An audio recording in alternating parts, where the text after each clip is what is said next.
But I'd have to say, it's summer in Mississippi when the Mississippi Comic-Con and Anime Fest shows up. I am joined in studio by Jay Branch. He's the VXV Events of Mississippi Comic-Con, as well as Kaitlin Gilbert.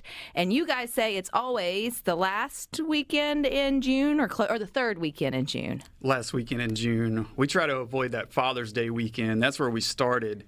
And it was quickly like, no, we need to move off that weekend. We need to move off that week. Kaitlin, I'm going to get you to turn that mic or you towards it. There you go. All righty. Perfect. All right. So I didn't realize this is one of the biggest events in Mississippi. How many traditionally have showed up for this event? Well, last year we had 15,000 over 2 days. Yeah, just a few people. We started out with like 1,400 people when we started in 2014, and we thought, man, that's incredible. We had 1,400 people, and then here we are all these years later, and we have over 10 times that. So that's because it's a niche. Folks enjoy it. It brings nostalgia. It gets families together, generations together. Dads are now bringing their sons, and it's the whole or daughters or whatever it may be. And it's the whole thing. So, Kaitlin, I know you and I are kind of in the same boat. You probably know more about the event than I do with helping put it together. But there are some who are like, you know what? I hear about it every year. Folks post things on social media. It looks like you're having a blast. But if you questioned me, I might not exactly understand what's going on. So, Jay, walk it out for us. What actually goes on at Comic-Con? Well, the main draw are the guests, the celebrities that we bring in from around the world who have been in movies, television, anime, wrestlers, comic artists. So that's your main draw. But then we have lots of other things. We have vendors from across the country that come out and sell everything from comics to toys to soap. So then we have artists that are bringing out their creations, so they always have something unique there. We have fan groups like the 501st who dress up in Star Wars costumes. And it's a huge nerd gathering, but at the same time, we are going a little more mainstream with guests like Christina Ricci, because she's been in Oscar-nominated movies like Monster. So while we have that genre fair where we have your Power Rangers and things like that, we are opening up a little bit more into those bigger guests that your person that doesn't watch that nerd stuff can still come out and they're going to know who that person is. Oh, I like it, nerd stuff. And said with like the most respect, right? Right. I mean, right. You can nerd out. It's a place for all folks to go. What's cool to me is this idea that you're talking about comics, you're talking about wrestling, you're talking about all these different things. How did they smorgasbord all together? Was it just kind of like the lens through the eyes of a nerd that said, you know what, I like all these different things, let's bring them together? Or is there a natural sort of, thread through it that I don't see? Well, Comic-Con started out over 60 years ago especially with Star Trek. That was what really kicked it off, was that people started dressing up in Star Trek costumes and going to conventions. And over time, it just collected. Like, you got more comics involved, and then you got your movie stars started to go. And you'd have people even like Stephen King who would show up at some comic shows. And they would just come for an hour and sign their name and then go home. But now you've got people that are flying in, and it's a big business now. And just over time, it has collected all these different genres, because anime was never a part of it until the last 15, 20 years, is they had anime conventions, but they weren't really coming to Comic-Cons. Well, then they sort of got added. And then wrestlers got added because, hey, everybody in the South loves wrestlers, we're big wrestling communities. So that got added. And just over time, it's become this massive thing, trying to encompass a little bit of everything. And we like to say, if you're a parent, you can bring your children and your parents, and they're all going to find something that they enjoy. Kaitlin, I know you're kind of new to this, but at your help organizing it, what's the one thing that you've kind of seen that you're like, you know what, that surprises me? I didn't know that would probably be in Comic-Con. To be honest, probably the wrestlers. That kind of threw me off. I was like, there's wrestlers at this? But then, like you said, we are in the South. Everyone loves wrestling, so it made sense then. To come out. We've been talking about it, and it's coming up, I think, this coming up weekend, or maybe the next, or it's this weekend. Where is it? It's at the Trade Mart and Coliseum. Oh, you're going to be in the new Trade Mart. Yes, we're in the new Trade Mart. Last year was our first year in there. We used to be in the old one, of course, across the parking lot, and then they tore that one down. And so we were like, well, let's move across the parking lot, and when we do, we might as well add the Coliseum into the mix as well. So if you've never been, I know that you're talking about how it works, Jay, but like, how does it work? Do you come? Is it just like a big convention? You just walk through and you see the different booths, or is it more of like timed events where you want to make sure you schedule when you come around who you want to see?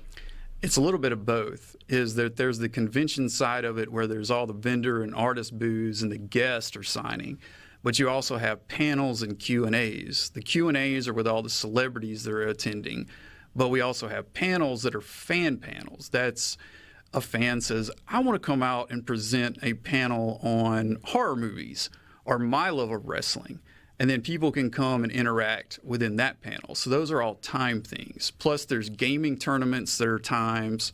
So like say you can come out and play Smash Brothers at a certain time. You can come do it. You can come be in the tournament. It's not like you had to make it there. No, cool. You can come and participate in a lot of different things. There's an old school arcade, so those of us who are old enough to remember, the arcade in North Park or Metro Center, it's the same thing. There's full-size arcade machines, but you can leave the quarters at home because they're all on free play. My favorite are the pinball machines. Oh man, are they like the kind you pull back, or are they now the digitized? No, they're the pullback ones and release. They're great. I just see Rhino's face lighting up over here. This is like right up there with the soccer conversation we had on Good Things. I feel like I should have shifted the seats for you today, Rhino. Everything that I'm asking, and I pitched our guests. I was like, look, I am a newbie or a novice at this at best, and so, but Rhino's our in-house expert. How excited do you get about this event every year, Rhino? It is a rare opportunity that you have all of these different genres of entertainment all under one roof. You can walk down one side and have anything from T-shirts to etched glassware to hand-painted whatevers, and then you turn the corner and there's this guy that has a million Funko Pop figurines that you never would have thought they actually made that into a Funko Pop. And you take another corner and there's all these action figures from your childhood where you're like, oh, I remember having that. Oh, he's got the Stinkor, and it really does smell funny.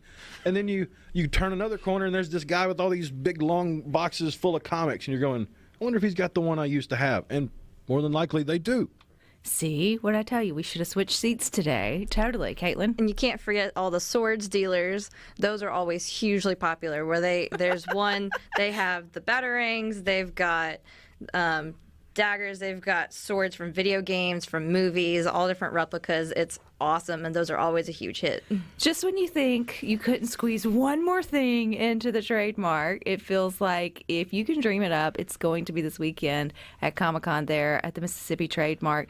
And I know there's a lot more to it. I know that you can come. There's the costumes involved. There's the anime sort of involved, which I feel like America's finally catching on to something that's been going on. I think it's more of like an overseas thing. I'm not probably using the words correctly for like ever. Rhinos are, I mean, my kid is even, she's almost 10, and she's now catching on to anime a whole lot sooner than I feel like. It just wasn't around for her parents the way I think that it's becoming. Or Rhinos, it just wasn't labeled anime. I mean, you look back at our childhood, we had TV shows like the Thundercats, which were animated in Japan and then dubbed in America with English. But we just didn't call it anime. Is it fair it's getting more popular? Oh, yeah, definitely. And there's more sort of out there to get excited Pokemon about? is anime. And think about how big that is culturally. When you say things like that, I'm like, okay, maybe I'm cooler than I thought I was. Or maybe I'm not, because it's still hot out there. We're going to dive into more with Jay and Kaitlin coming up next here on... There's a lot of good things to do in Mississippi, so go to visitmississippi.org to find out more. We're finding out more about one of Mississippi's largest events that happens during the summer. It's Mississippi Comic-Con and Anime Fest, and joining us is Jay Branch and Kaitlin, who are making this happen. And oh my God, there's so much happening. So is this like a full-time gig to get this event, this one event every year? Like, I know you've got it coming up this weekend, but immediately will you take a breather and start thinking about it next year? Or are you already already thinking about 2023. Oh, yeah, we're always thinking about the next year. And we do these in other states as well, but we are based here in Jackson. Oh, that's cool. But, yeah, you start thinking about 2023 when you're halfway through 2022 planning. That's crazy. I can't even wrap my mind around it, and I can't wrap my mind around everything that's going on. Kaitlin, you mentioned that there's a costume contest, and I know that's the one thing when you're looking on social media and you see it's Comic-Con season or time in Mississippi, folks be showing up in some. It's not even Halloween. Like it's costumes. Tell us about the costumes. So they're showing up in cosplay. That means they're representing It's not costumes. That means they're representing their favorite characters from the shows they've been watching. And the way we like to highlight that is with a cosplay contest. So there's 3 categories for us. There's the kids one. That one's pretty self-explanatory. And then we have Masquerade, which is anyone, if they've bought the majority of the pieces of their costume, that's the one they do. It's open to pretty much anyone. Then we have our favorite, which is the Craftsman. And in that category, 90% of the costume has to be handmade. So you see people use foam and Worbla and things that you would never imagine being able to use to make a costume. They're using it, and it's amazing to see. This year, we've really turned our focus towards the community with our prizes. Before, we'd bring in like pops and get signed stuff. That's awesome. We'll still have that. But we really turned towards the community with having a lot of awesome prizes donated. For example, our kids category, we have passes to the Children's Museum. We have passes to the Ag Museum. We have this one great place called the Book Rack. She donated a gift card for that. For the Masquerade and the Craftsmanship, since that tends to be more adult-oriented, Certifiable Studios, who the owner owns Dogma Tavern, everyone's familiar with them. They donated several of their board games that they've developed. So we're really excited about that. We have a ton of gift cards from local businesses and restaurants, and we're really thankful to all of them for donating to us. We even have a Funko exclusive backpack that's included in a couple of these. What is a Funko exclusive? So this one's going to be a Dragon Ball Z little mini backpack. Why did I not think that Rhino has one? You have a Funko? Am I saying it correctly? Look, I don't want to say It's a little Funko Pop, yeah. So, all right. Well, they were very generous in giving us some backpacks, and these have a design that has not been released yet. So we're really excited about having those as part of our prizes. Is there like an underground community of Comic-Con folks that I just feel like left me out of the building? Or where are you hiding, Rhino? No, it's just that what used to be kind of looked down upon as being weird or other seems to be more and more embraced by a wider swath of society, and quote-unquote nerd culture has become a whole thing. It's become mainstream. Nerd culture is not the little offset that it was anymore. It's now the mainstream. People are embracing it. People are loving it. And that's why we're able to put on shows like this and have a massive turnout of 10,000 plus people. It's because everyone's enjoying it now. Where are they coming from, Jay? The record breaker year last year, over 15,000 people came into Mississippi for the Comic-Con. Are they all? I mean, obviously from our state, but where are they driving in from? We've had people come from as far as Alaska. For Mississippi's Comic-Con? Indeed. But most of our crowd is coming from a, say, 3-hour radius from New Orleans up to Memphis, from Birmingham over to Shreveport. But we've had people from all different states come out. Okay, so if it's my first year and I'm feeling like, okay, now I feel like I'm missing out on something and I want to check it out, I want to be in the cool air, which Trademark would be a great place to do it at. Where do I even start? Like, how would you say this is like an introduction level, or do you just come and immerse yourself? I would say the best way is just to come and immerse yourself. Just buy a ticket, come in, and just start wherever you are and walk the floor and find what like Rhino was saying, seeing things from your youth, seeing things that you're nostalgic about, or finding new things. We've had people come and they don't have any interest in costumes, but they come and they see all this awesome stuff, these creations. And before long, they've taken 200 pictures with cosplayers. Because you can stop people on the floor. They've created their costumes. They're more than happy to take a picture with you. So I would say come and figure out what you love about it. And at least just give it a try. I mean, if 15,000 other folks and some from Alaska are traveling to Mississippi, I feel it's one of those events you should at least check this off of your Visit Mississippi bucket list, if nothing else. And then if you've got things to like sign or meet those folks, where can you go to figure out when your wrestling people are going to be there, or maybe your celebrities are going to be there? You can go to our website. All our guests are generally there both days signing. They may take a short break, or they may have a Q&A, which you can find the schedule for. Those are all free to attend. You can go to those. You can ask them questions. Or you can go to their booth. You can get things signed. You can bring stuff from home. You can buy stuff from vendors to get signed. Or the guests have things on their table you can get. So if you are like a comic lover, which I know many of our Good Things listeners are, can you come? Is it like, you can go and dig through and try to find relics, or is antique a good word? Past whatever. Like you can find treasures of gold. Yeah, if you're looking for that key issue that's the words I'm looking for. Right. If you're looking for that key issue that you're missing from your collection, if you're missing X-Men 187, if you're missing an Incredible Hulk, if you're missing a Star Wars, come out and dig for it. There's plenty of comic book vendors. They'll have what you're looking for. I didn't realize that we had a Mississippi native to, I guess, the Marvel or Spider-Man, such as Spider-Man, Stephen Butler. Will he be there? Yes, Stephen will be in attendance both days. Stephen has drawn for Marvel and has done some Spider-Man work, and he's an incredible artist. And then if you are a Batman, Harley Quinn, or a Riddler fan, you're going to have the voice of them. They're not the same person, are they? No, so... I was like, man, that is some talented people. We have Tara Strong. She does Harley Quinn. John Glover is the Riddler. And then Kevin Conroy is Batman. So that's cool. They need to be in costume, even if they are not the actor. The thing about them is, like, Tara Strong, she's voiced hundreds of characters. One that you might be familiar with, Timmy Turner from Fairly Odd Parents and Nickelodeon. I'm excited to see her because that was a show I grew up watching with my brothers. But then, like I said, she's got Harley Quinn, and she has so many other characters that are easily identifiable. And when you look her up, you're shocked. You're like, I've seen this, I've seen this, I've seen this. I feel like you need a checklist for Comic-Con. Like you need like the little thing that they give you when you go to conferences that you have to get all the booths to stamp, and then it goes in for a drawing so you can win. But not because you need a drawing, but because it's like you feel like you're going to go in and then all your senses are going to be overloaded, and you're like you're going to miss something. Is that possible? To miss something? It's possible. Yes. He's yes. If you miss something, you just come back the next day. Okay. So it is a 2-day event. So Right. Where can we find everything that's going on? So on MississippiComicCon.com, we have all our info.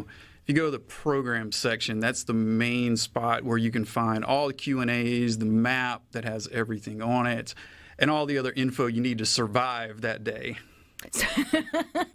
Okay, now is it like a war? You said that there was going to be swords and everything else there, but no, I think it's just one of those unique events that if you are familiar with coming to the Trade Mart and walking around and just looking, this is going to be right up your alley of something different. It's never a bad thing to be prepared. Sometimes we have dinosaurs show up too. Dinosaurs. When's the costume contest? It's at 5 o'clock on Saturday. See, wait, I didn't say it right. It's a cosplay contest. And yeah, Rhino, you bringing all your buddies? Well, of course. Of course. Who are you looking forward to seeing? John Glover is probably high on my list because not only was he the voice of the Riddler in the Batman cartoon, the animated series from my youth, he also played Lionel Luthor on Smallville, which has a big part of nostalgia right there. All righty. Well, I feel like it's something that we can all find something to do. You said it's kid-friendly, family-friendly. Come out, go way back in the way machine, learn something new, leave with a sword. Do you need a permit for a sword? I don't feel like you don't. You can just walk away with a sword. No, typically you just have to have your ID with you. Most of the items have like an age restriction on them. But no, people will just pick it up and go all the time. There you go. You never know, but it is. It's one of Mississippi's largest events. So get out and explore Comic-Con. It's coming up this Saturday and Sunday. Thank y'all for your time. Thank you. Thank you. Alrighty, stick with us. It's Tuesday. We've got Tasty Tuesday coming up next.